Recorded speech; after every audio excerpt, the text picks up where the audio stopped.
Claro, donde, la muerte es una presencia en el libro todo el tiempo. Este es un libro sobre la muerte, en el fondo, claro, de gente bueno, que se muere sola. gente que se muere sola. Y él decía eh, que él, una de las cosas que más si frotara una lámpara y saliera un genio, él le gustaría mirar la vida desde la muerte, decía. García Era, Márquez. sí. Y sabéis que también Sí, me hizo bastante bueno, su sentido. literatura es muy eso, ¿no? Sí, su literatura es bastante, claro, hay como que está mirando desde un visillo donde ya todo pasó. Mira, Claro, y si tú te fijas, se ha exacerbado este tema de lo mágico, sobre todo para el tema del marketing y venderlo, ¿verdad? claro, Pero su literatura es bastante más oscura que mágica. Es sobre la muerte, es sobre las guerras civiles, es sobre los pelotones de fusilamiento que fusilan a sus parientes en el fondo, es sobre primos que se casan y los persiguen y tienen que cambiarse de pueblo. Es decir, yo veo poco de mágico en su literatura. O sea, noticia de un secuestro, por ejemplo, es un secuestro, o relato de un náufrago es un naufragio, o crónica de una muerte anunciada, un asesinato. Es decir, estamos hablando de cosas muy crudas, muy duras, muy propias del tercer mundo, pero a la vez se le ha vendido, se le ha presentado como si fuera un escritor naif, ¿verdad? O por así decirlo, superficial. Yo creo que es una lectura muy poco prudente de lo que es García Márquez. sí, en cierto sentido comparto, pero hay otra. Mira, la casa se llenó de amor. Aureliano lo expresó en versos que no tenían principio ni fin. Los escribía en los ásperos pergaminos que le regalaba Melquíades, en las paredes del baño, en la piel de sus brazos, y en todos aparecía Remedios transfigurada. Remedios en el aire soporífero de las 2 de la tarde, Remedios en la clepsidra secreta de las polillas, Remedios en el vapor del pan al amanecer, Remedios en todas partes y Remedios para siempre. Rebeca esperaba el amor a las 4 de la tarde bordando junto a la ventana. Sabía que la mula del correo no llegaba sino cada 15 días, pero ella la esperaba siempre, convencida de que iba a llegar algún día cualquiera por equivocación. Pero sucedió todo lo contrario.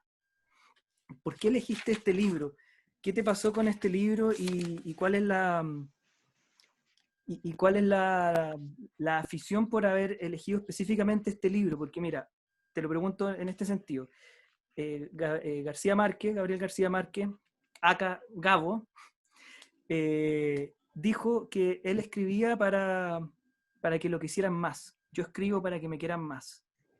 Y yo creo que quien lee verdaderamente también es una persona que pretende querer más.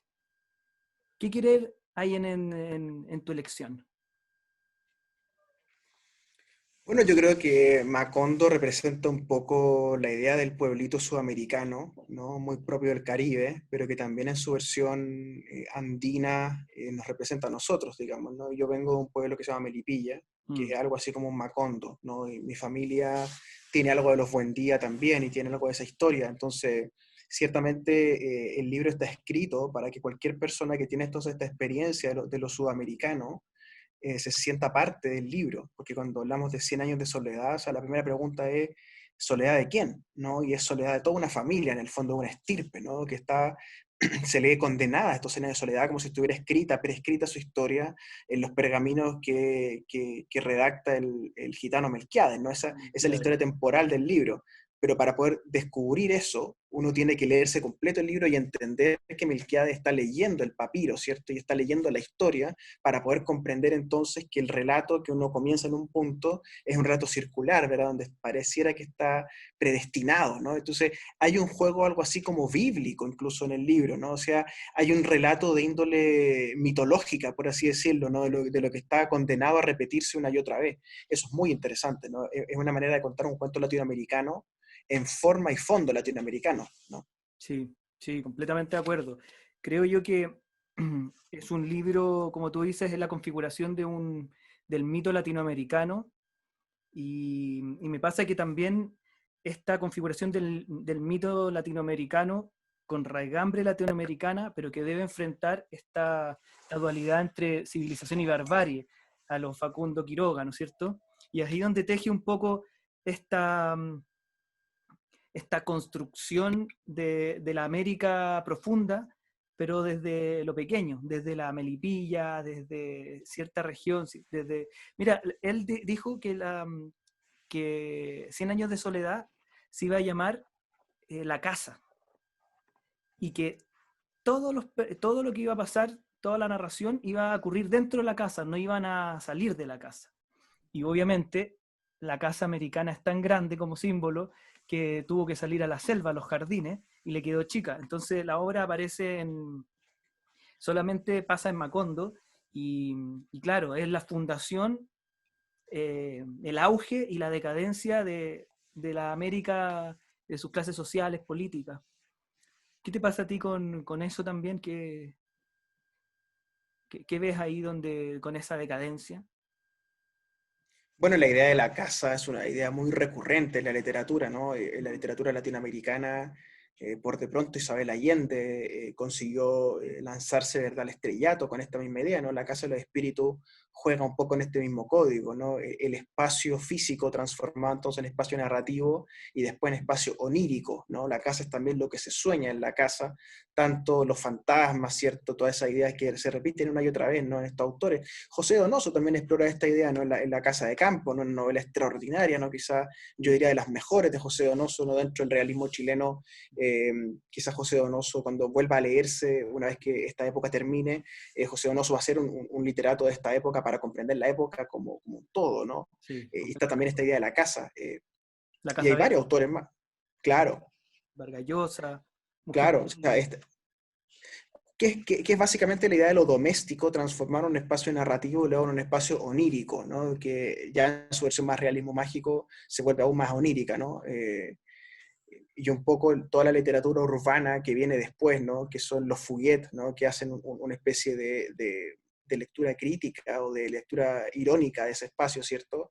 Que él transforma eso en el Macondo de McDonald's, ¿no? Y que en el fondo sale de la casa, un Claro, fondo al mercado, ¿no? Y en el fondo es la ciudad.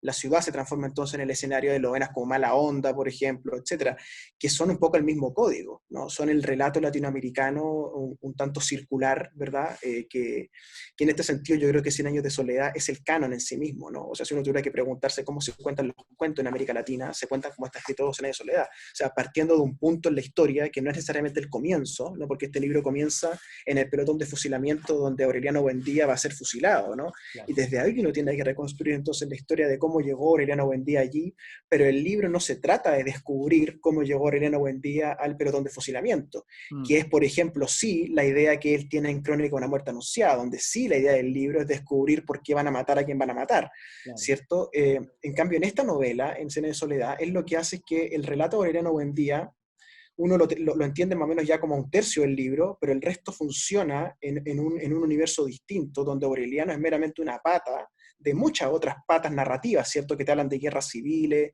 de rompimientos familiares, ¿verdad? Del fenómeno del incesto que también aparece, ¿no? Sí. Y es muy interesante que Aureliano Buendía, que se nos presenta en el comienzo como el protagonista, pero después descubriremos que no, que el protagonista es su padre, ¿cierto?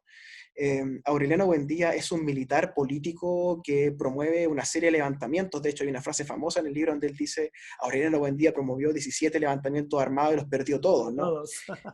Entonces, en el fondo, eso que es García Márquez burlándose del canon del caudillo latinoamericano, ¿no? Claro, Y además es muy verosímil. Uno puede imaginarse realmente en algún pueblito de Colombia a algún caudillo militar promoviendo levantamientos militares y perdiéndolos todos, ¿verdad? Pero se está riendo de los Chávez, se está riendo de Benito Juárez, se está riendo de la Revolución Mexicana, se está riendo en el fondo de la Guerra Civil colombiana, pero se está riendo trágicamente, está relatando una guerra civil en el fondo, porque es un pelotón de fusilamiento. O sea, esto es lo notable del libro, digamos, ¿no? O sea, mm, parte de una guerra civil. claro. Y eso te habla un poco de la Guerra de la Paz también, ¿no? Que tiene un contacto, este libro, con la Guerra de la Paz, que es esta idea de la guerra civil, ¿no? Que en Cien años de soledad está contada, digamos así, como a lo Roberto Benigni con el tema del holocausto, ¿verdad? Que es el relato, ¿verdad?, como bonito que uno le presenta al niño, pero la tragedia que está detrás de Cien años de soledad es equiparable a la tragedia de la Guerra de la Paz. Sí. Y bueno, en cierto sentido también me quedo con este tema del relato doméstico, porque finalmente el personaje, para mi gusto, principal, más que José Arcadio o Aureliano, es Úrsula Iguarán, que es la Claro, madre, y que toda la historia finalmente es la historia de su vida, porque ella es la única que vive 100 años. claro.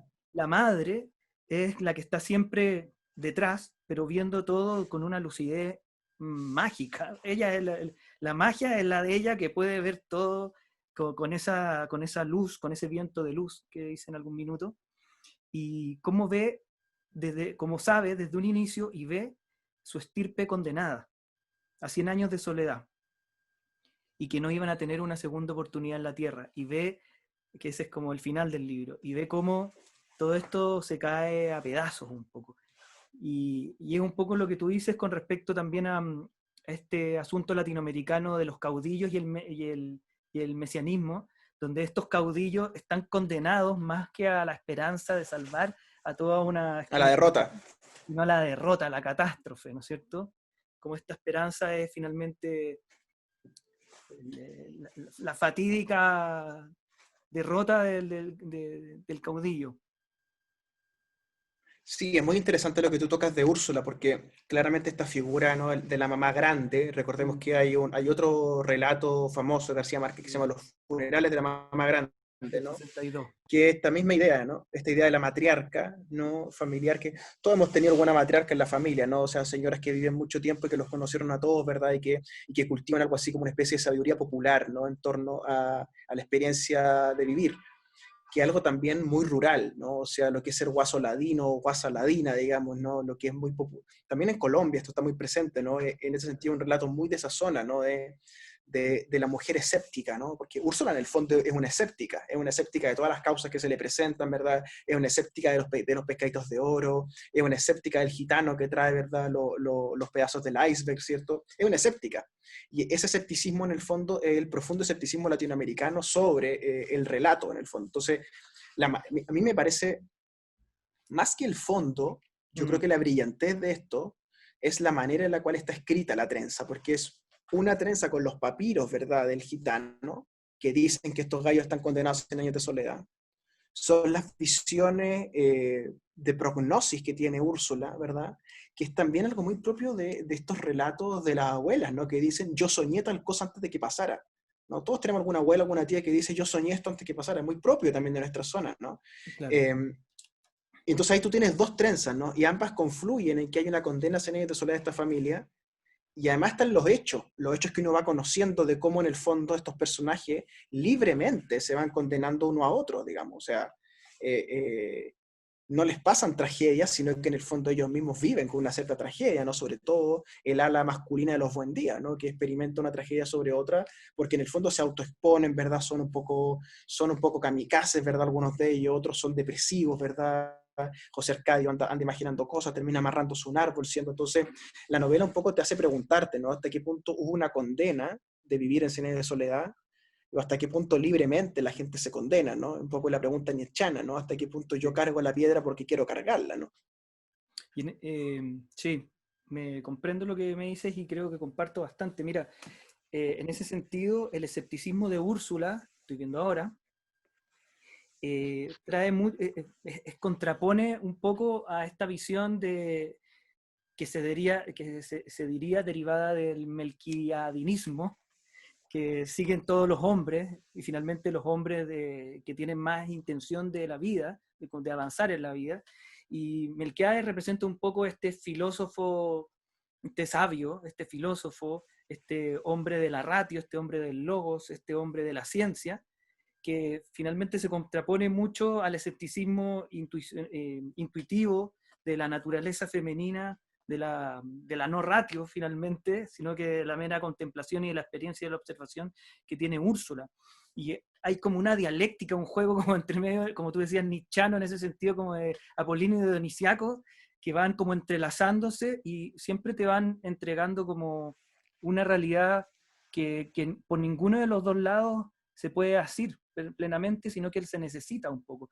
Y tal vez representaría también esa dualidad de la que estamos construidos, este embutido que decía Parra, de ángel y demonio, de civilización y barbarie en la que está hecha nuestra América. Claro, exactamente. Y uno podría hablar también quizá en el término psicoanalítico del consciente y lo inconsciente, ¿no? Claro. O sea, hasta qué punto Úrsula en el fondo no es el aspecto inconsciente de lo que es el discurso de lo que tú llamas de Melquiades, ¿no? Que es el discurso de la razón dentro del libro, del estudio, ¿verdad? Casi aristotélico, ¿cierto? De ir a ver los icebergs, de llevar los imanes, ¿cierto? Y a la vez donde conecta, que es muy interesante, ¿no? De cómo José Arcadio padre, digamos, se Mm, fascina con las cosas que le trae el gitano, digamos, ¿no? Y en el fondo uno puede reconstruir, porque hay varias maneras de reconstruir lo que ocurre en estos 100 años, ¿cierto? sí. Que es muy parecido a cómo escribía Cortázar, a cómo está escrito el Ulises James Joyce, ¿no? Que uno puede reconstruir en el fondo el relato en sentido temporal y tú puedes reconstruirlo también desde las visitas de Melquiades a Macondo. Entonces tú puedes decir qué pasó después de la primera visita, de la segunda visita, de la tercera visita, como también puedes reconstruirlo con los hechos de la familia Buendía, como puedes reconstruirlo a partir de las visiones de Úrsula, ¿no? O sea, insisto en esta triada, ¿verdad? Tres códigos para leer el relato, ¿verdad? Claro. Que representan en el fondo, me parece a mí, que es, vuelvo a la estética, vuelvo al, Mm, al genio, ¿no? Que es que representan un poco las tres voces subyacentes con las cuales él estructura el libro. Porque no se, las grandes obras geniales de la literatura no se le notan las costuras, no se le nota cómo está hecho el relato. Entonces tú no logras ver cómo hizo para hacer lo que hizo, ¿cierto? Que parece casi magia, ¿no? En este sentido. Por eso yo diría que es mágico, porque su relato logra tejer. Entonces yo diría que él en el fondo estructuró tres voces, ¿no? La voz racionalista a través de Melquiades, que trae el conocimiento del mundo a Macondo, la voz inconsciente intuitiva femenina de Úrsula y sus acontecimientos, y toda la línea femenina de eso, ¿verdad? sí. Y la voz de los Buendías, ¿cierto? Sobre todo estructurada en las guerras civiles y en las persecuciones de uno a otro, Mm. ¿no? Entonces él en el fondo va cortando el relato con esa tijera. Habla un ratito de Úrsula y sus intuiciones, después te vuelve a hablar del gitano y su descubrimiento, y te vuelve a hablar después de las guerras civiles y los peletones de fusilamiento. Y así te va entonces contando la historia de 100 años. Pero cuando tú quieres entonces ver dónde está haciendo eso, es imposible verle las costuras porque tiene el genio de que reconstruye, sobre todo los párrafos finales de cada sección del relato, te llevan inmediatamente al siguiente, ¿no? Entonces, el último eslabón de cada sección del relato ya te está contando el primero o el subsiguiente del siguiente, lo que es realmente un talento inusual, ¿verdad? En este tipo de narrativa, porque tú sí le ves la costura, por ejemplo, a los libros de Vargas Llosa. Es decir, Vargas Llosa es un escritor brillante, pero tú le ves la costura, le ves cuando cambia de tema, por así decirlo, ¿no? Pero el genio acá es que tú no te das cuenta que desde la primera palabra hasta la última te está hablando de lo mismo, pero te estás moviendo en el fondo, temporalmente, de un lado al otro. Yo creo que realmente desde la forma en la cual está escrita, es genial, porque en el fondo todos podemos llegar más o menos a lo mismo, ¿no? Del mito latinoamericano, ¿cierto? El Mm. viaje del héroe, No le todos queda los otra. conceptos que ya hay. Claro, claro, pero donde está realmente el genio aquí es que el tipo de la primera palabra hasta la última construye una obra sin costuras, ¿verdad? Que se inscribe en todos los idiomas que tú la lees, se inscribe dentro de literatura que tú puedes leer en el colegio en tercero medio, como fue que lo leí yo, hasta personas que tengan 70, 80 años y tengan, no sé, doctorado en literatura, y te va a sorprender igual. Y ahí yo creo que me voy a meter en eso. Mira, yo podría hacer una diferencia, por ejemplo, entre James Joyce, 30 años antes, 40 años antes, o Carlos Droguet, en temas de lenguaje, netamente. Cómo deconstruyen el lenguaje, cómo está la corriente de la conciencia involucrada en esa literatura que te confunde, que es fragmentaria, que tiene múltiples voces, que el perspectivismo se nota en el cuerpo mismo de la palabra que está escrita ahí. Pero a mi parecer, García Márquez lo hace de una manera excelente, sin meterse con las formas, con el barro del lenguaje, por decirlo de alguna manera, pero lo hace desde el lugar del cuento, de cómo contar.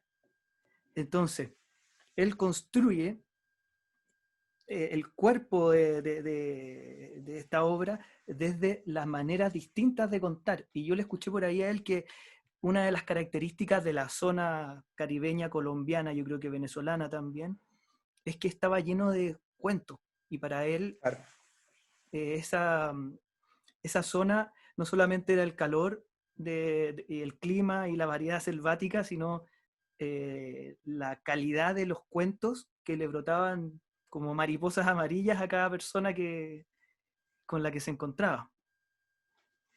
Claro, o sea, uno podría decir, el gran genio de este autor es que él no necesita inventarse un lenguaje privado. O sea, esto quiere decir que a diferencia de los autores que tú mencionabas, que son sin duda otros genios, ¿no? Pienso también en Proust, quizás, ¿no? Eh, Sí. pienso en fin, en grandes autores, ¿no? Que lo que hacen es que en su literatura inventan un lenguaje privado, entonces los personajes le dan un sentido no sé, dos enamorados, ¿verdad? Para entenderse, eh, llaman verde a una cosa que no es verde, entonces uno empieza a entender que el verde tiene que ver con... Y eso es un lenguaje privado que la novela construye. Cortázar, en este sentido, es un maestro de esto, ¿no? O sea, cuando uno dice la maga es un lenguaje privado, uno sabe a qué se refiere, ¿no? Mm, Y cuántos polones no han usado eso, ¿verdad? Con cierto cliché, y es un cliché porque es un lenguaje privado de un libro. En cambio, García Márquez no recurre a eso. Él no le pone grandes apodos a sus personajes, él no recorre, él no usa la tecla fácil, ¿verdad?, el lenguaje privado en la novela, sino que lo que hace, efectivamente, como tú dices, es una exploración estructuralista, por así decirlo. O sea, estoy tratando de pensarlo de la manera más sí, docta posible, ¿no? O sea, él dice, ¿cuál es la estructura mediante la cual se cuentan cuentos en la zona donde yo vivo? Voy a reproducir esa estructura y el genio es que dentro de esa estructura voy a contar un cuento que se condice a su vez con cómo se cuentan los cuentos. Es decir, voy a contar el canon de los cuentos latinoamericanos, ¿no? Y esto en este sentido se parece a dos cosas. Se parece al Quijote, ¿no? Porque por un lado el Quijote cuenta cuentos, ¿no? Y es un contar de cuentos permanente hasta que termina de contar cuentos, ¿no? Y es la Biblia también. Son las grandes alegorías, ¿verdad? Las grandes fábulas religiosas, ¿no? Y en este sentido es donde él se conecta en el fondo con un uso del lenguaje, como tú dices, que es entre mitológico y teológico, ¿no? Que no es mágico. Mágico es otra cosa. Esto es un uso muy, muy docto de parte de él, lo que es sorprendente, porque él no está estructurado en este tipo de conocimiento, donde él explora la mitología popular, pero desde la estructura narrativa. Yo no conozco otro caso en Latinoamérica, al menos con esta configuración tan compleja de la narración, ¿no? Porque uno podría decir, hay efectivamente narradores, ¿no? Uno podría decir en Chile Alejandro Zambra juega un poco a eso, ¿verdad? Uno podría decir Ricardo Piglia juega un poco a eso en Argentina, qué sé yo, los textos más periodísticos de Leila Guerriero, ¿verdad? Etcétera. Hay un escribir muy docto, muy, muy narrativo, pero nadie había hecho coincidir la estructura con la narración misma, y ese es el genio del asunto, ¿no? claro. Bueno, yo creo que alguien que le dio en el clavo fue Isabel Allende con su libro La Casa de los Espíritus, que reprodujo un poco el sistema, creo yo, y Sí, después lo siguió reproduciendo ad eternum, pero creo que, que es que es una narrativa que ha pegado mucho porque además es muy, es muy ladina en el sentido de lo popular, en el sentido de que no requiere no requiere mucho esfuerzo. Vendió 30 millones de ejemplares hasta la fecha, a parecer. O sea, es una cosa de loco. Y como tú dices, claro, tiene este síntoma del cuento bíblico, del cuento quijotesco, de un poco de, de la enseñanza moral, de la novela ejemplar.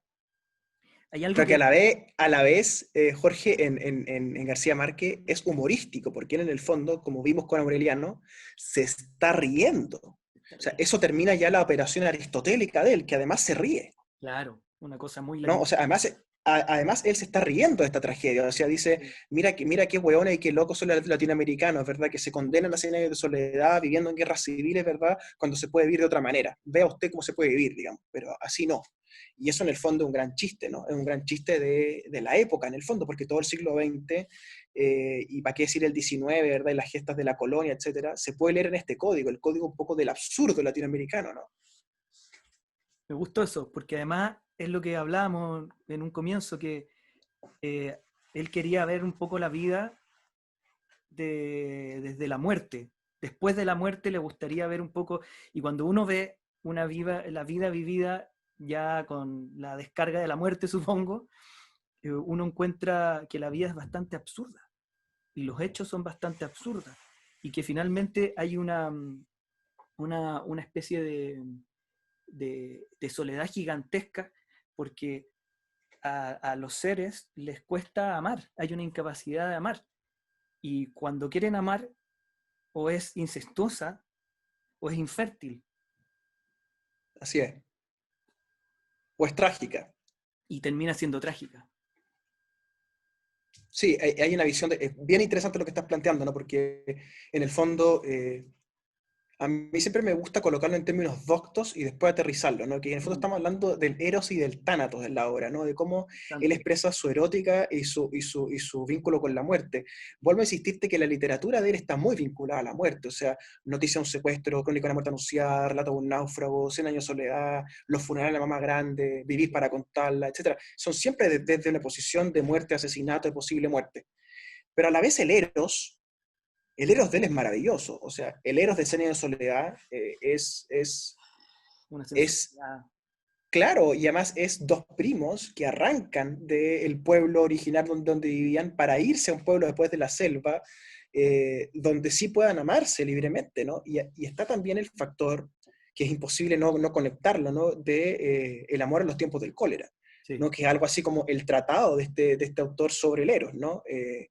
Que viene muy a la época que estamos viviendo, ¿no? Un tiempo de una pandemia, ¿cierto? Un virus que se expande a gran velocidad, aparece entonces una relación amorosa y cómo el amor entonces triunfa sobre la muerte o cómo se equilibran el Eros y el Tánatos dentro, ¿verdad?, del relato. Ahí también yo creo que hay una hebra de genialidad, ¿no? Que es que en Cien años de soledad no hay ni mucho amor ni mucha muerte, sino que hay una especie de equilibrio. No hay ni mucha soledad ni mucho colectivo, también hay un equilibrio, pese al nombre del libro. Eh, a mí me lleva un poco a eso de esos versos de Amado Nervo, ¿no? De que vida nada te debo, vida nada me debes, vida estamos en paz, ¿no? Y eso también está muy también en la literatura latinoamericana, ¿no? El hecho de que, bueno, es un absurdo, pero así nomás será, ¿no? Y es un poco muy rural eso, ¿no? Yo que soy de Milipilla te lo digo, bueno, habrá que acostumbrarse, Poiñor. Eso es una cosa muy propia de lo que es la Claro. experiencia rural, ¿no? Que son además que tiene que ver con los tiempos, Jorge, de las cosechas y los cultivos. ¿No? Sí. Sobre todo en nuestras zonas de la región metropolitana, ¿no? De lo que llamamos el Valle Central, nuestra narrativa tiene que ver con estar esperando la cosecha o estar esperando, ¿verdad?, la siembra. Tiene que ver con los dos procesos del invierno y el verano, o según la fecha de lo que tú coseches. Y ahí entonces aparecen los temporeros en el campo, aparece el patrón, ¿verdad?, en la hacienda, aparece la figura del capataz, que es distinto a un capataz en cosecha, a un capataz en siembra, que es distinto al temporero que está en una época. Entonces, lo que estructura el relato latinoamericano rural es también el proceso agrícola, ¿no? Que también está muy presente en Cien años de soledad, ¿no? Pese a que en este como mundo tan del marketing se centra en el relato estrictamente narrativo, por ser tautológico, hay también un relato costumbrista detrás, ¿no? Que es cómo nos alimentamos, cómo sembramos, el agua que tomamos, ¿cierto? Y todos esos son temas en la novela, si tú te fijas detenidamente, hay al menos 3, 4 párrafos sobre la alimentación, sobre el agua, sobre cuando José Arcadio cambia su gusto al comer, ¿verdad? Cuando deja, me parece que hay una parte que deja de comer carne incluso, o sea, son todos temas donde uno dice, bueno, vaya, esto vuelve a estar de nuevo en la palestra. Mm.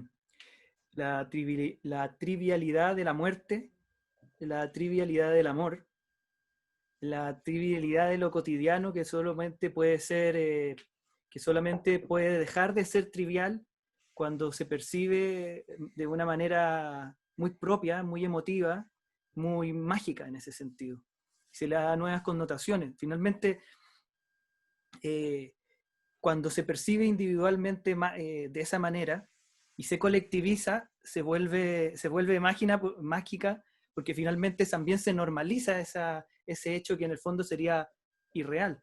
Y, y me lleva mucho a pensar en esto de los ritos, porque no podemos no estar completamente asidos de los pueblos originarios, de, de las personas que vivieron antes aquí, que lo siguen estando, y y que se han afirmado mucho en las cosmogonías de la naturaleza, ¿no es cierto? Del tiempo cosmogónico, de la vida, la muerte, del ritual de nacimiento, de adolescencia. Y veo que esta novela, en cierto sentido, es una novela de adolescencia, porque esta trivialidad es casi percibida desde la niñez, hasta que termina la novela y te dicen, pare, aquí son 100 años de esta estirpe que no se va a poder volver a repetir y usted ya se queda con esta tradición a cuesta, pero empieza la vida de nuevo. ahora está todo al descampado. Y solamente tiene los pescaditos de oro, ¿no es cierto?, el hielo, los recuerdos para seguir avanzando un poco. Entonces, claro, tal vez por eso esta novela, como por ejemplo pasa en el caso de Rayuela y en otras, pega tan fuerte en todas las personas y no tanto en el ambiente docto. ¿M? Y puede atacar todos los temas también. Sí, claro, lo que está ahí es la idea de la minoría de edad, ¿no? Pero la minoría de edad de cabeza, digamos, cultural, por así decirlo, ¿no? Los pueblos que están en minoría de edad. Recordemos que Kant, Immanuel Kant, en ¿Qué es la ilustración?, dice que la ilustración es salir de la autoculpable minoría de edad, ¿no? Claro, Y en el fondo, Cien años de soledad y la narrativa latinoamericana funciona mucho en un pueblo preilustrado, así es. o, o, o, o, o por decirlo de manera más respetuosa, que no se condice con los cánones de la ilustración occidental, por así Mm. decirlo, ¿no? Que vive en otras cosmogonías, como tú decías, en otros sistemas, sobre todo vinculado al mito. El mito es más que la historia, ¿no? El mito es la estructura. Y ahí el libro que es clave es el gran antropólogo Claude Lévi-Strauss, que escribió un libro que se llama Lo crudo y lo cocido, y Mm. otro que se llama La miel y las cenizas, ¿no? Donde habla precisamente de cómo los pueblos originarios en diversos lugares del mundo, sobre todo en Latinoamérica, tenían prácticas, ¿verdad?, vinculadas al mito, vinculadas a la comida, etcétera, ¿no? La distinción entre lo crudo, lo cocido y lo podrido, ¿no? Que es muy estructural en la antropología humana, ¿no? De cómo nos alimentamos, de cómo vivimos. Y yo diría, en García Márquez lo que uno encuentra es que esta minoría de edad que te describo, ¿no? Esta especie de para-ilustración, ¿no? Una falta de ilustración que no es falta de cultura, sino que es el comienzo de una ilustración, ¿no? Donde en la primera página, aparte de hablársenos de la guerra civil, se nos habla de que Aureliano Buendía fue a conocer el hielo. O sea, que hubo un día en que su papá lo llevó a conocer el hielo. Y hasta el día de hoy yo conozco gente que todavía no conoce la nieve, por ejemplo, ¿no? Claro. Y es una experiencia conocer el hielo, ¿no? Bueno, tiene que ver entonces con esta ilustración, ¿no?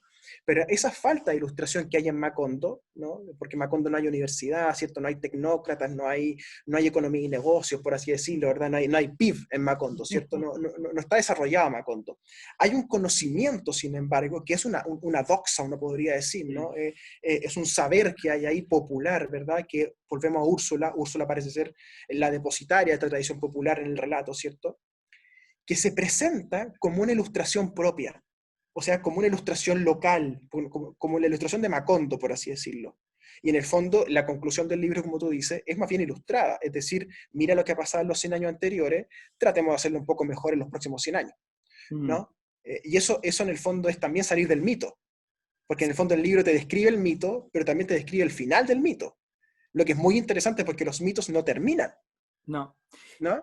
Pero tal vez yo lo veo de otra manera o complementaria, que es que el libro lo que hace es la construcción del mito, porque en el fondo Exacto, son una especie como de personaje del paraíso, que recién acaban de salir del huevo, por decirlo de alguna manera, y claro, son primos, son parientes, y saben de que si entre más se acerquen a su parentesca, o sea, más incesto haya, más final tendrán de su progenie. Y mira que hay una frase de él que decía, el que le preguntan, si la soledad es el tema de todos sus libros, ¿dónde debemos buscar las raíces de este exceso? ¿En su infancia tal vez? Y responde, creo que es un problema que todo el mundo tiene. Toda persona tiene su propia forma y los medios de expresar la misma. La sensación impregna la labor de tantos escritores, aunque algunos de ellos pueden expresar lo inconsciente. Él está, creo yo que en esta obra la escribe él el año 65, 66 y la da a publicar el año 67. Hay unas cosas muy sabrosas que a ver si tú manejas bien la obra de García Márquez. El primer libro, la novela como tal, que tiene 10, es La hojarasca. Y La hojarasca trata de un lugar que se llama Macondo. claro. Hay un coronel, Aureliano Buendía. Ya hay esta dinámica de un pueblo situado con ciertas características adánicas, ¿m? Y un personaje que ya tiene una nominación militar. Después está el coronel, no tiene quien le escriba. que está el desasosiego de la espera y una pensión que nunca llega. Bueno, se parece a nosotros hoy. Y después está La mala hora del año 62, un año después del Coronel no tiene quien le escriba, que según él es la mejor obra que escribió. La mala hora. El Coronel no tiene quien le escriba. Ah, el coronel, sí, bueno, claro. Él dijo que escribió Cien años de soledad para que la gente pudiera leer El Coronel no tiene quien le escriba. Y tiene que ver La mala hora con la guerra civil colombiana y con el tema de conservadores y liberales. Eso está siempre en su obra. Y está siempre.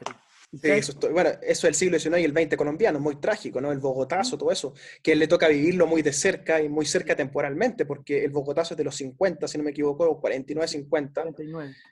Claro, que es muy cercano, digamos, a todo este relato que él hace, porque en el fondo Macondo es Bogotá, claramente, ¿no?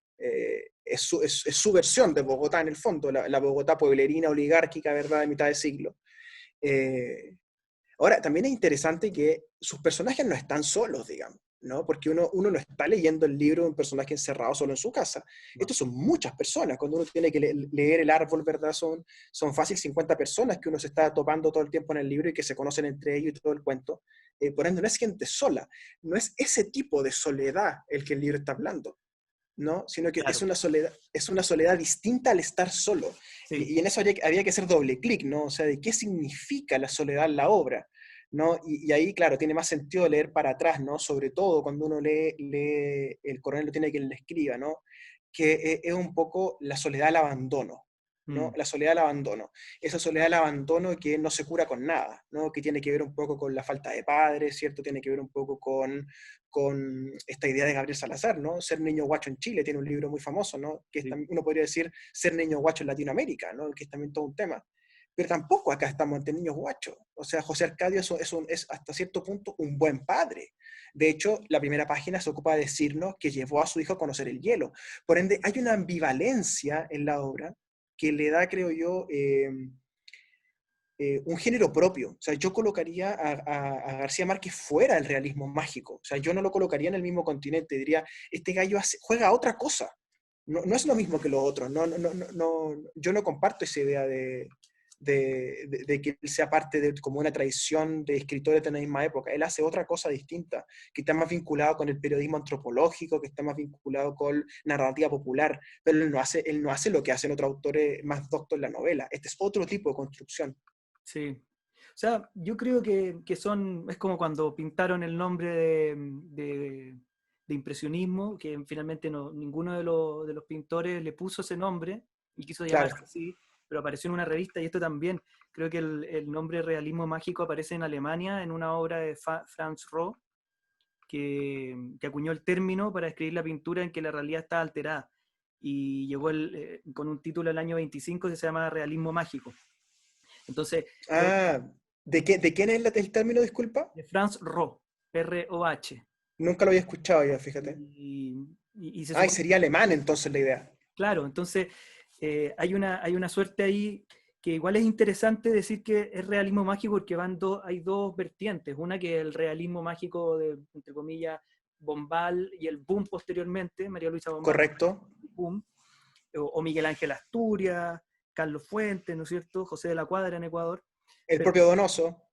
el propio Donoso en cierto sentido, pero está el otro que es lo real maravilloso, que es, por ejemplo, en El reino de este mundo del año 49 de Claro, Carpentier. Entonces, claro. realmente hay vertientes que se toman, y aquí me parece como hacer una pregunta, o no, a ver qué opinas tú, que claro, se configuran muchas cosas que finalmente se estaban coagulando en el siglo XIX, sobre todo, por ejemplo, con las obras naturalistas, con el positivismo de Comte, ¿no es cierto?, con las obras naturalistas de Solá, con Emilia Pardo Bazán en España, y que esas se van a tomar en Colombia, por ejemplo, con Tomás Carrasquilla, que es uno de los grandes escritores colombianos del XIX, o incluso con Soledad Costa Samper, que también es una bestia de escritora naturalista, y que finalmente lo que hacen es ver la realidad y denunciar bastantes cosas de la realidad, pero esto les queda pequeño y los elementos mágicos fantásticos tienen que percibirse como normalidad, y tienen que haber alusión a lo popular. Entonces se va construyendo una especie como de naturalismo quebrado, o naturalismo dependiendo de quién lo ve, o quién está percibiendo. Y creo yo que por eso se le llama realismo mágico a esta configuración de obras que tienen que ver con una modernidad latinoamericana, creo yo. Claro, es súper interesante porque estamos en el fondo conversando de cómo se escribe este tipo de obras, ¿no? Yo diría, efectivamente, García Márquez es una especie de naturalista mitológico, ¿no? Claro. Porque muchos, probablemente los europeos, ¿no? Esos escritores europeos, esos analistas europeos que configuran el realismo mágico como mirándolo desde fuera, si uno les diera un tour por el Caribe o por ciertas zonas del Valle Central chileno, yo creo que entenderían que García Márquez no estaba mintiendo ni exagerando y que efectivamente las cosas que él describe allí son parte de la manera en la cual se vive. O sea, cuando él cuenta en Cena de Soledad, ¿verdad?, que descubrieron un galeón español dentro de la selva, eso es porque es verdad. ¿No? Claro. Porque efectivamente el mar en un momento llegó, ¿verdad?, hasta dentro de la selva y llevó barcazas, ¿verdad?, hasta dentro de la selva. Por ende no estaba mintiendo, como tampoco estaban mintiendo en el tema de los alquimistas, ¿verdad? Toda la zona del Caribe, incluso acá mismo, está lleno de gente que creyó que se podía convertir el plomo en oro, ¿verdad? Y durante toda la colonia hubo, ¿verdad?, una especie de pseudo saber, ¿verdad?, muy latinoamericano de convertir el plomo en oro y de buscar el dorado. Recuerda tú ese viejo sueño latinoamericano, ¿no?, de encontrar que es algo así como el metarrelato más propio de nuestra zona, ¿no?, que es el relato originario, el que trae los españoles de que había en algún lugar, ¿verdad?, una especie de pueblo convertido completamente de oro, ¿verdad?, que quedaba al sur del sur, ¿verdad? Y desde entonces se ha hablado de la Antártica, se ha hablado de Agartha, ¿cierto? Se ha hablado de Shambhala, se ha hablado, ¿cierto?, del Cusco, se ha hablado de lo que serían los viejos mitos latinoamericanos, ¿verdad? Después está la literatura de Miguel Serrano, ¿cierto?, el cordón dorado, toda esa idea de que habría una especie de gran búsqueda latinoamericana de ese lugar dorado.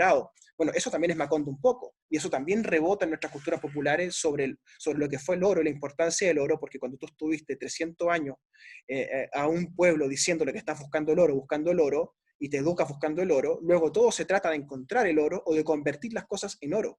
Y eso está muy presente en la obra de García Márquez, especialmente en lo que es José Arcadio Buendía. No, José Arcadio Buendía está obsesionado con el tema del oro porque efectivamente nosotros como latinoamericanos tenemos este sueño del dorado. Entonces, efectivamente, eso no es mágico. O sea, eso no es irreal, eso no es una exageración, eso está en nuestras costumbres. Ahora, en el libro, ¿qué sí cosa puede ser mágica? ¿Qué cosa es irreal? Bueno, los papiros de Melquiades, donde anticipa en el fondo el futuro, y lo va leyendo conforme se va anticipando, las visiones de Úrsula Iguarán, ¿cierto? La precognición de Úrsula Iguarán, son las dos cosas como mágicas que ocurren en el libro. Yo no logro encontrar ningún otro hecho, ¿verdad? No hay balas que se desvíen, no hay muros que se deshagan, no hay mares abriéndose, ¿verdad?, porque un profeta lo está abriendo, ¿cierto? Estos son relatos latinoamericanos muy propios de nuestra zona, donde lo único mágico es la manera en la cual está construido el relato. Todo lo demás es, como tú bien dices, un naturalismo muy estricto respecto de cómo Sí. se habla y cómo se practica el saber en nuestra cultura. Y es muy interesante que el realismo, Mm. ¿no?, como apelativo a ser realista, también genera una versión, como es Roberto Bolaño, ¿no?, que es el real visceralismo, que él lo inventa dentro de su obra, ¿verdad?, Claro. que es también una burla, ¿no? Porque el real visceralismo de Detective Salvaje es una burla del realismo mágico, ¿no? O sea, Claro. evidentemente, ¿no? Evidentemente, al punto de que estos dos personajes, Ulises Lima y el otro, son muy decadentes, ¿verdad? Son, en el fondo, tal como era nuestro amigo, ¿cierto? Eran un poquito alcohólicos, ¿verdad? Etcétera, y en el fondo curados, ¿verdad?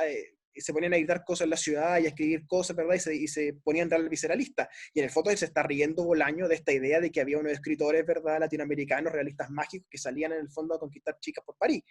Es una excelente referencia, creo yo, pensar a Bolaño en Sí. relación con García Márquez, ¿no? Yo creo que el real visceralismo de Bolaño conversa muy bien Sí. con lo que pensaba García Márquez que tenía que ser la literatura.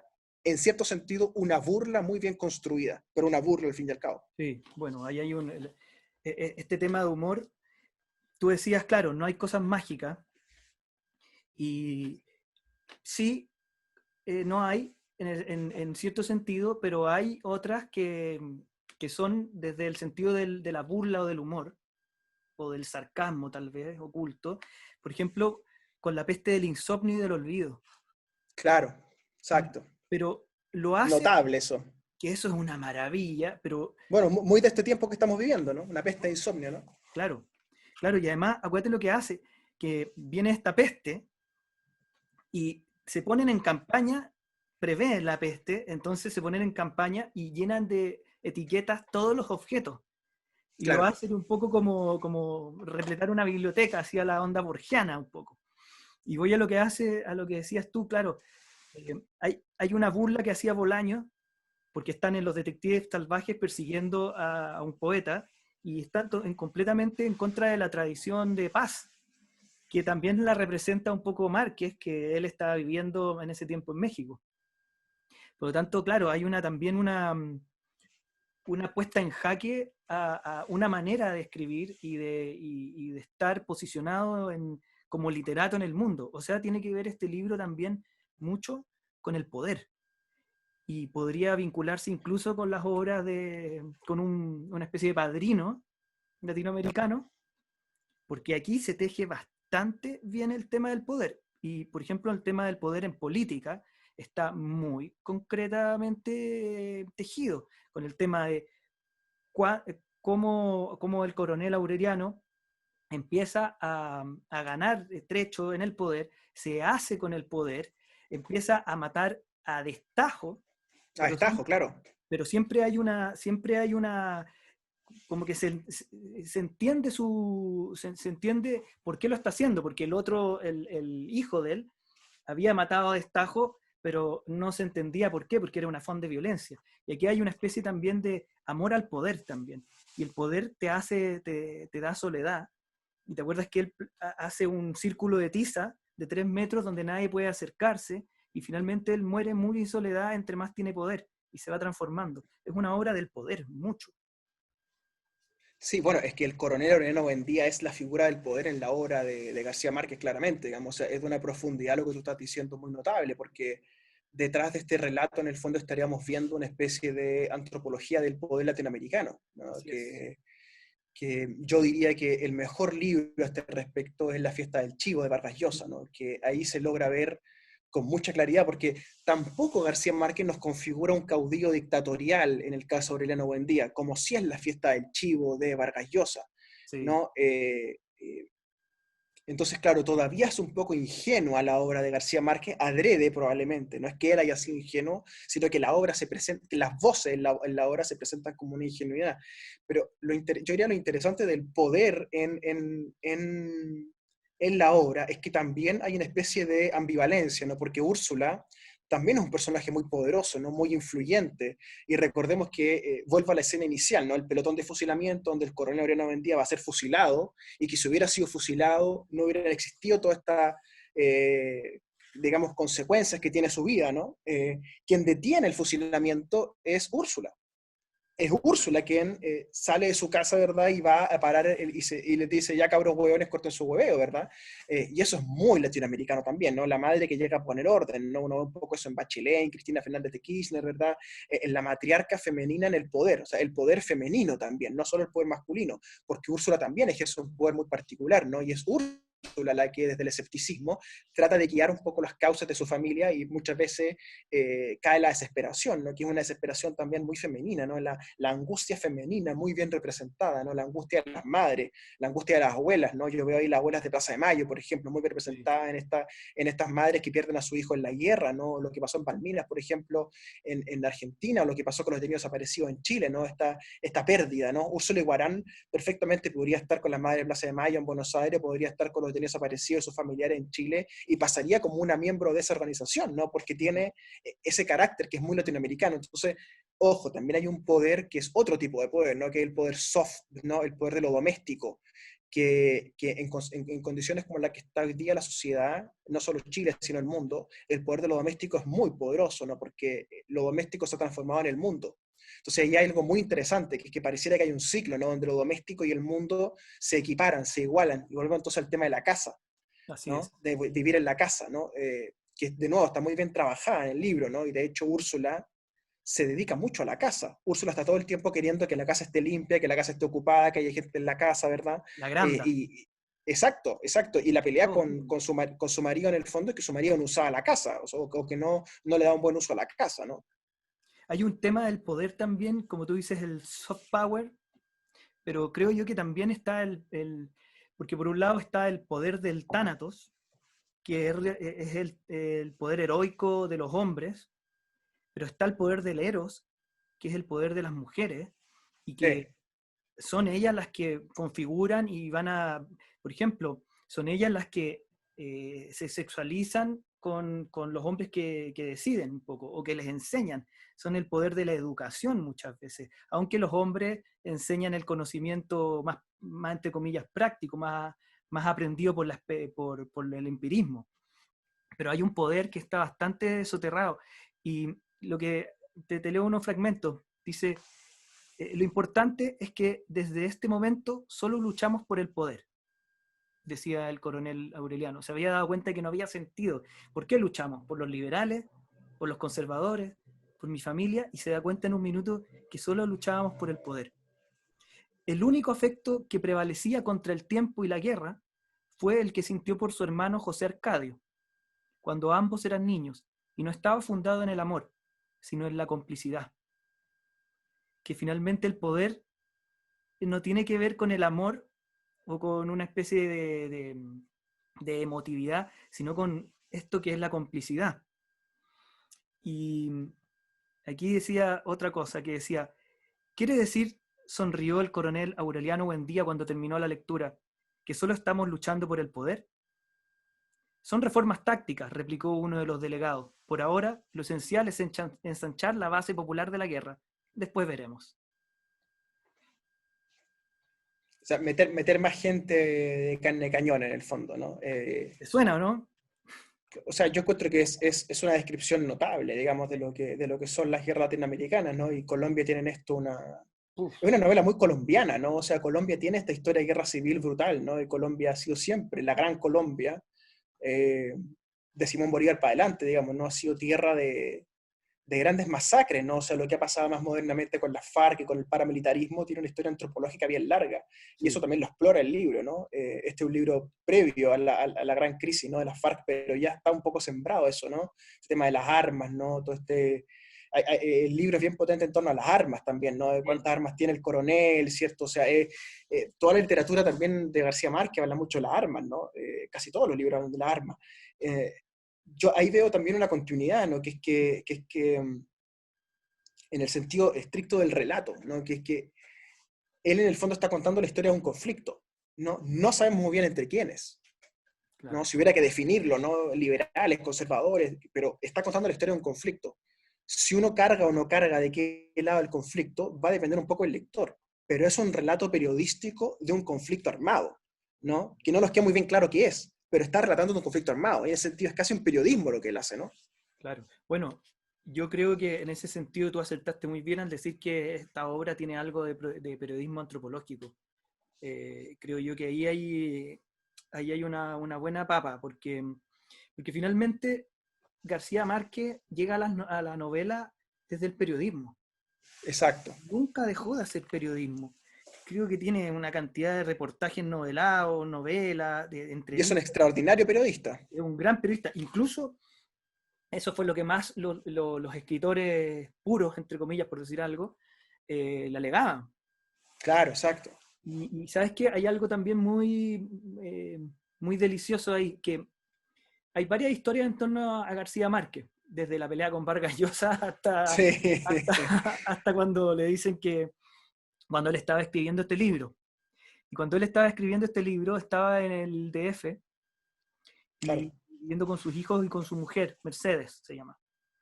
Y él está empecinado en escribir el libro y según él, que nunca había tenido y sentido una humanidad y había estado tan en contacto con la humanidad como en esos minutos, pero al parecer él se había encerrado como José Arcadio en su escritorio Claro, y se había vuelto loco y escribía y escribía y escribía. Entonces ya le faltaba plata y va a vender su pequeño auto que tenía y le lleva toda esta plata a su mujer, a Mercedes, y le dice, bueno, aquí tienes, y yo me sigo escribiendo. Por la plata él pensaba que le iba a durar por varios años, y le duró 2 meses, 3 meses, y llega Mercedes y le pregunta, mira, está al otro lado del teléfono el dueño de nuestro cuarto, de nuestra casa, y necesitamos pagarle. dime cuántos meses más termina la novela. Y le dice, bueno, 6. Y ella negocia por los 6 meses. Y cuando van a entregar la novela, no pueden mandarla, porque no tenían plata para mandarla, porque era gigante la novela, entonces la tienen que mandar por partes. Y ella, por favor, le pide, por favor, Gabo, que sea buena la novela. Y a él le alegaron mucho tiempo de que como vivió bastante fuera de Colombia, le alegaban de que él no era un escritor colombiano. Pero eso es de una injusticia atroz, porque todas sus novelas, y él dice que biológicamente se sentía, cuando estaba en Colombia, se sentía en su lugar, en su atmósfera, pero todas sus novelas y toda su obra es colombiana, y habla de Colombia. Sí, lo que pasa es que Latinoamérica tiene con sus escritores siempre relaciones muy difíciles, ¿no? O sea, ya lo sabemos en Chile, ya lo sabemos en Perú, en Argentina, eh, pero yo creo que lo que les duele a los colombianos es que es la burla, ¿no? En el fondo, este caballero se está riendo de la colombianidad, ¿no? Y yo creo que eso en el fondo, en las primeras décadas de su obra, cuando él era una estrella, digamos, chocaba mucho, porque en el fondo él riéndose de su pueblo se hizo famoso y se hizo millonario, ¿no? Porque cuando uno lee con la suficiente paciencia su obra, él se está riendo de la colombianidad. La está relatando, pero se está riendo. Y eso es muy notorio para el colombiano, ¿no? Y eso creo que lo distancia de tradiciones más costumbristas, ¿no? Porque él no es un costumbrista en el sentido de yo respeto mucho a mi pueblo y voy a colocar las costumbres de mi pueblo en mi obra. No, no. Él dice, mira qué hueones que somos, voy a contarle al mundo los hueones que somos, que en el fondo somos todos iguales. No, y eso es un mensaje muy, cuando tú logras hacer la intelección del asunto, te choca un poco, ¿no? Te choca. Y yo creo un poco también porque la obra de Bolaño, vuelvo a él, también chocó a muchos, ¿no? Porque se están burlando. O sea, y hay mucho en la literatura de risa, hay mucho en la literatura de los grandes autores, ¿no? El Quijote es una ola también de burla del estándar medieval. O sea, eh, ¿hasta qué punto los grandes escritores en el fondo no son cómicos, no son estandaperos de otra época en el fondo, ¿no? Que se ríen, ¿no? O sea, Vargas Llosa en la fiesta del Chivo se está riendo de los dictadores, ¿no? Y las mejores obras de Vargas Llosa son las que no son serias. De hecho, el mejor Vargas Llosa es cuando él habla en sentido más irónico, ¿no? Porque cuando él se pone como ensayista y se la da de liberal, ¿verdad? Y como el John Rawls del asunto, a mí Sí, esa Vargas Llosa no me gusta el Vargas Llosa que se ríe de sus personajes, ¿no?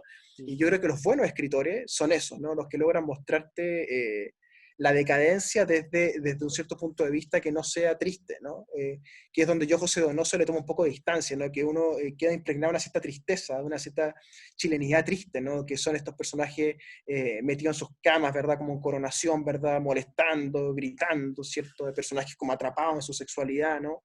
Sí, Yo prefiero sentir el realismo antropológico de García Márquez, me parece mucho más alegre. sí.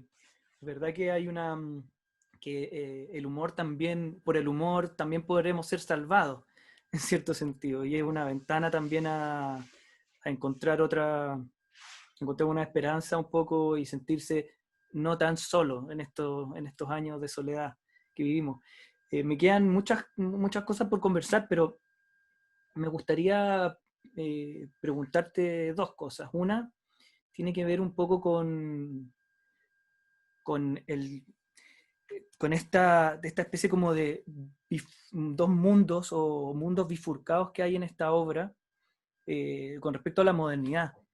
Cómo los sujetos de la modernidad están completamente atrapados en esta individualización, en esta ruptura de las comunidades que esta construcción mitológica nos muestra tan claramente.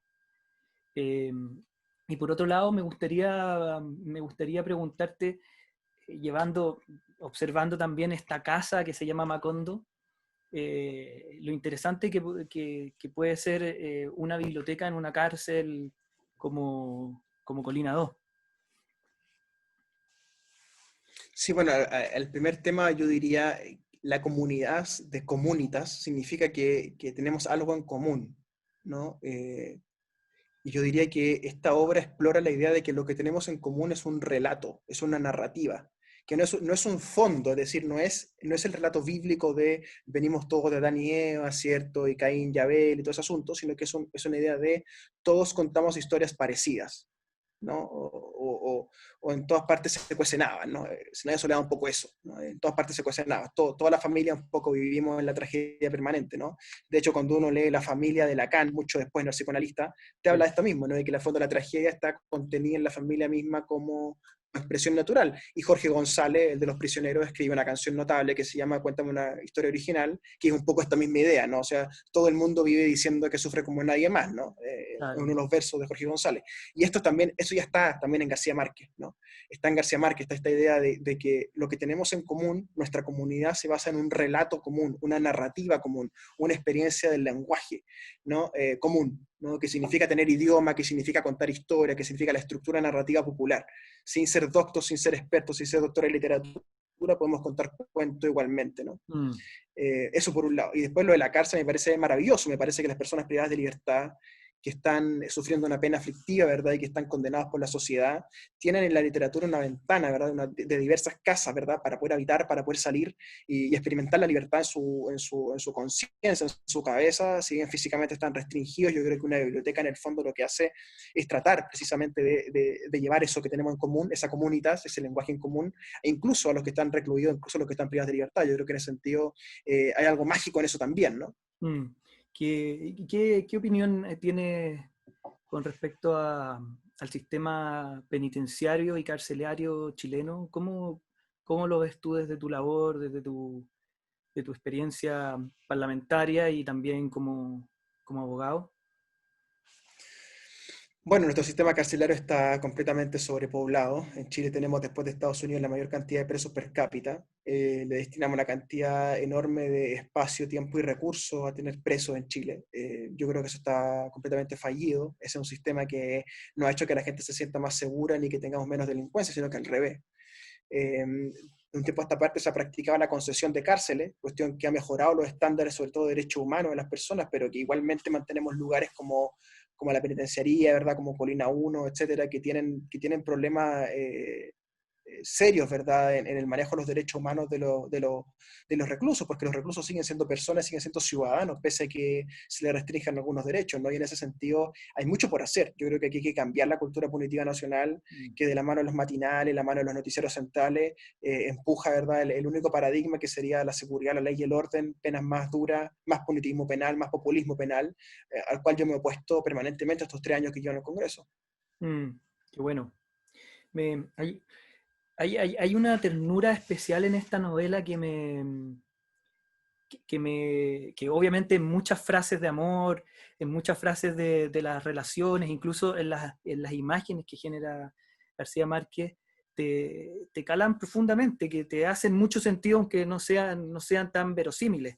Pero hay una en específico y que tiene que ver un poco con cómo cuidar los espacios y con la ternura latinoamericana que están presentes en muchos de nosotros.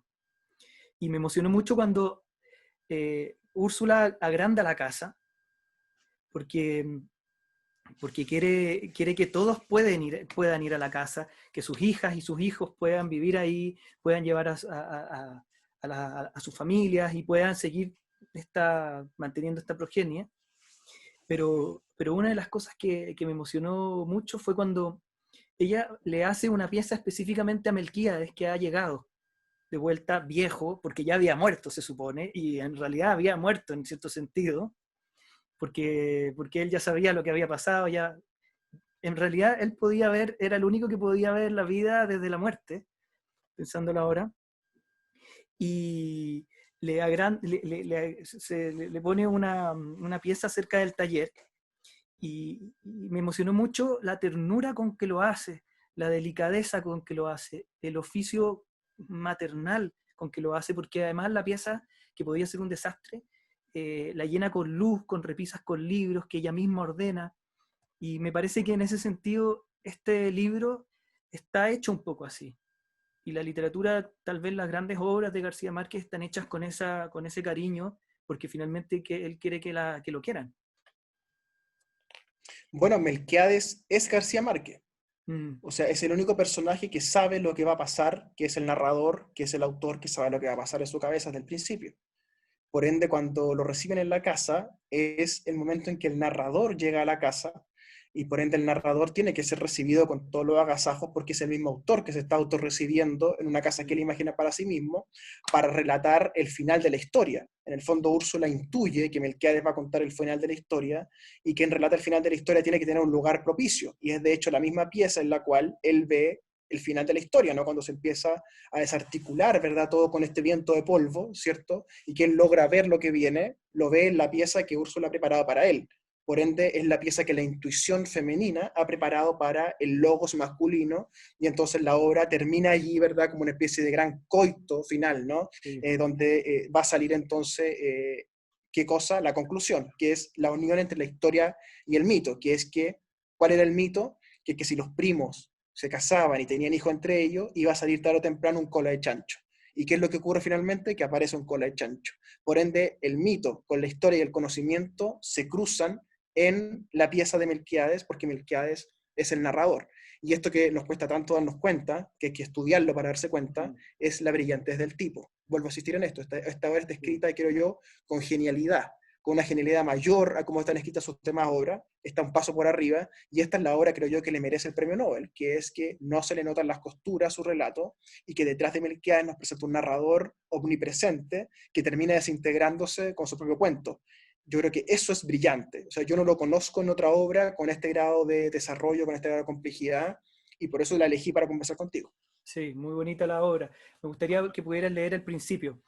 Y, y ¿sabes qué? Hay un autor que no sé si lo conoces, que yo quiero mucho, que se llama José María Arguedas. Y creo No que lo conozco. vamos a entablar una conversación con José María Arguedas, porque también es uno de los grandes autores latinoamericanos y que tampoco se le notan las costuras, pero él habla desde esta transculturación indígena del Perú, y que también la ternura en los ríos profundos es una maravilla ese libro. Y, y bueno, leo una parte que... ¿Qué escena? Te quería preguntar eso. ¿Qué escena o qué escenas o qué cosas te quedaron siempre de este libro a ti presente desde tu infancia en la memoria? ¿Qué te acuerdas de eso? Bueno, yo diría que es principalmente la escena de cuando estalla la guerra, Mm, ¿no? Porque me parecía siempre algo tan impropio, o sea, tan inverosímil, que luego, viendo lo que uno ha vivido, ¿no? Y conociendo lo que uno conoce, te empieza a parecer cada vez más real. Y hay una escena donde José Arcadio hijo, ¿no? José Arcadio Junior, por así decirlo, tiene su primer encuentro sexual con una gitana, sí, ¿no? Y que una gitana le siente el miembro, digamos, con su cuerpo y con la mano. Y eso yo estaba en tercero medio, digamos, o sea, fue revelador, digamos, de que la literatura de este tipo que uno leía en el colegio tuviera este tipo de escenas, ¿no? Que uno diría casi de soft porn, ¿verdad? En el tipo de novelas, ¿no? es una belleza el erotismo que haya, y habla también Sí, sí. porque es directo, pero al mismo tiempo es sutil como te lo va contando. Entonces, realmente te suceden muchas cosas con esta novela que... Y si tú te fijas, antes de leerte el párrafo, pero si tú te fijas, el saber amoroso es de las mujeres, siempre. Sí, El hombre en su literatura es torpe, se equivoca, es ansioso, ¿verdad? O tiene como complejo. En cambio, Úrsula o las gitanas o Remedios, Dolores, Pilar Ternera, saben amar, claro. ¿no? Esto es muy, muy notable. O sea, lo femenino es saber amar, ¿no? Que es un poco la conclusión que te queda del libro, ¿no? Los hombres no sabemos amar. Pero está Eh, bueno. Dale, dale, dale. ¿Mm? que es muy brutal como conclusión, ¿no? Que es decir, bueno, los hombres hacen la guerra, las mujeres hacen el amor. Y es una manera de contarlo eso, ¿no? Claro, pero Bueno, te ahí... leo entonces el comienzo de esta maravillosa novela. Dale. Muchos años después, frente al pelotón de fusilamiento, el coronel Aureliano Buendía había recordar aquella tarde remota en que su padre lo llevó a conocer el hielo. Macondo era entonces una aldea de 20 casas de barro y caña brava, construidas a la orilla de un río de aguas diáfanas que se precipitaban por un lecho de piedras pulidas, blancas y enormes, como huevos prehistóricos. El mundo era tan reciente que muchas cosas carecían de nombre y que para mencionarlas había que señalarlas con el dedo. Todos los años, por el mes de marzo, una familia de gitanos desarrapados plantaba su carpa cerca de la aldea y con un grande alboroto de pitos y timbales daba a conocer los nuevos inventos. Primero llevaron el imán, un gitano corpulento de barba montaraz y manos de gorrión que se presentó con el nombre de Melquíades, hizo una truculenta demostración pública de lo que él mismo llamaba la octava maravilla de los sabios alquimistas de Macedonia. Fue de casa en casa, arrastrando 2 lingotes metálicos, y todo el mundo se espantó al ver que los calderos, las pailas, las tenazas y los anafes se caían de su sitio, y las maderas crujían por la desesperación de los clavos y los tornillos, tratando de desenclavarse, y aún los objetos perdidos desde hace mucho tiempo aparecían por donde más se les había buscado, y se arrastraban desde bandada turbulenta, detrás de los fierros mágicos de Melquiades. Las cosas tienen vida propia, pregonaba el gitano con áspero acento. Todo es cuestión de despertarles el ánima. José Arcadio Buendía, cuya desaforada imaginación iba siempre más lejos que el ingenio y la naturaleza, y aún más allá del milagro y la magia, pensó que era posible servirse de aquella invención inútil para desentrañar el oro de la tierra. Melquiades, que era un hombre honrado, le previno: para eso no sirve. Pero José Arcadio Buendía no creía en aquel tiempo en la honradez de los gitanos, así que cambió su mulo y una partida de chivos por los 2 lingotes imantados. Úrsula Iguarán, su mujer, que contaba con aquellos animales para ensanchar el desmedrado patrimonio doméstico, no consiguió disuadirlo. Muy pronto ha de sobrarnos oro para empedrar la casa, replicó su marido. Durante varios meses se empeñó en demostrar el acierto de sus conjeturas. Exploró palmo a palmo la región, inclusive el fondo del río, arrastrando los 2 lingotes de hierro y recitando en voz alta el conjuro de Melquiades. Lo único que logró desenterrar fue una armadura del siglo XV, con todas sus partes soldadas por un cascote de óxido, cuyo interior tenía la resonancia hueca de un hombre calabazo lleno de piedras.